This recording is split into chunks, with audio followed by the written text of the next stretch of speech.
Hello, my adventurous friends. Our thrilling tale whisks us to a lush forest and its peculiar river guardian, a crocodile known not for strength, but selfishness. He's claimed the entire river for himself, letting no creature enjoy its waters. But an extraordinary turn awaits. Join me as we explore deep into the forest. We're set to discover how this solitary crocodile learns to share his greatest treasure. What could possibly change such a selfish heart? Let's embark and uncover this forest tale of friendship's transformative power. The Selfish Crocodile by Fulton Charles and Michael Terry. Deep in the forest, in the river, lives a large crocodile. He was a very selfish crocodile. He didn't want any other creature to drink or bathe in the river. He thought it was his river. Every day he shouted to the creatures of the forest. "Stay away from my river! It's my river! If you come in my river, I'll eat you all!" So there were no fish, no tadpoles, no frogs, no crabs, and no crayfish in the river. All were afraid of the selfish crocodile. The forest creatures kept away from the river as well. Whenever they were thirsty, they went for miles to drink in other rivers and streams.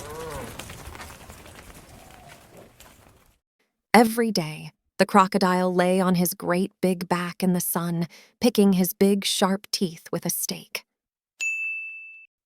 But early one morning, the forest was awakened by a loud groaning sound.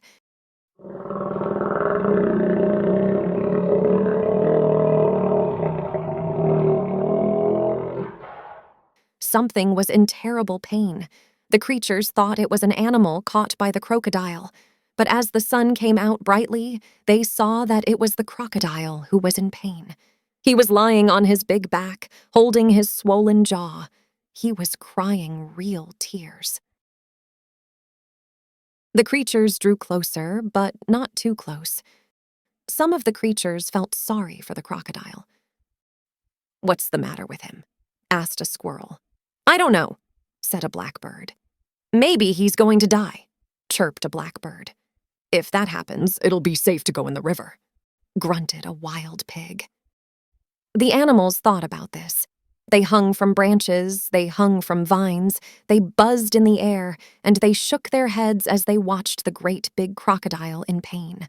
No animal tried to help. Suddenly, a little mouse appeared, sniffing the air. He ran along the crocodile's tail, then onto his tummy. The other creatures stared. "Look at that mouse," chatted a monkey. "He's either very brave or mad."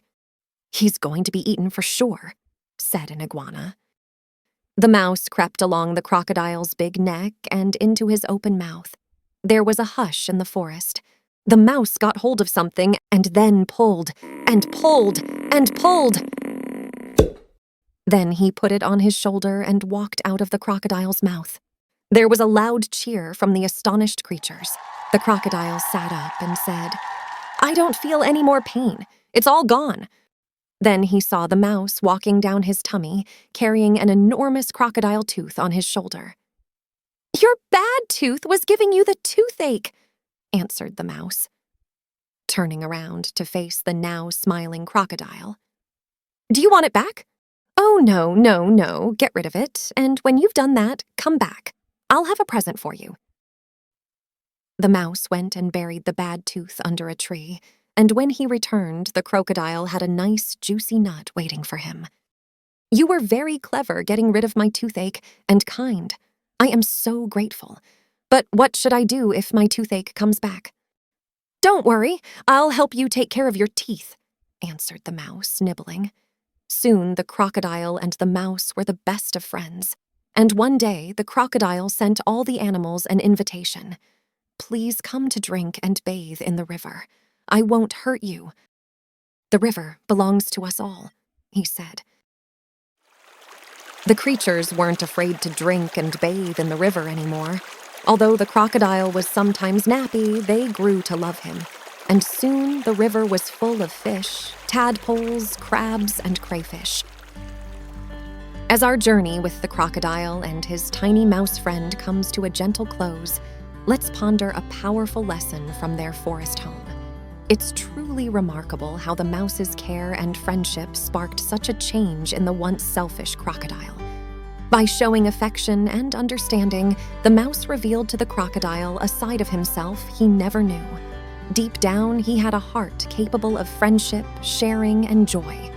This story beautifully shows us how kindness and compassion can transform someone.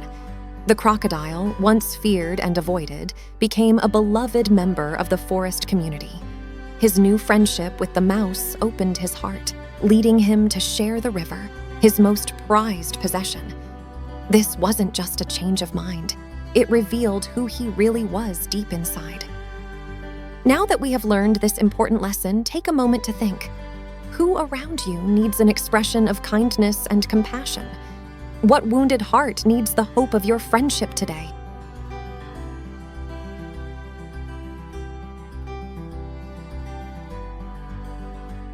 Maybe a classmate who feels alone, or someone who seems sad and could use a smile or a kind word. Remember, the power of showing love, care, and friendship can work wonders. It can change attitudes, open hearts, and even create lasting bonds. Until we meet again for our next story, keep this lesson in your heart. Be the amazing, kind-hearted person you are, spreading joy and friendship wherever you go.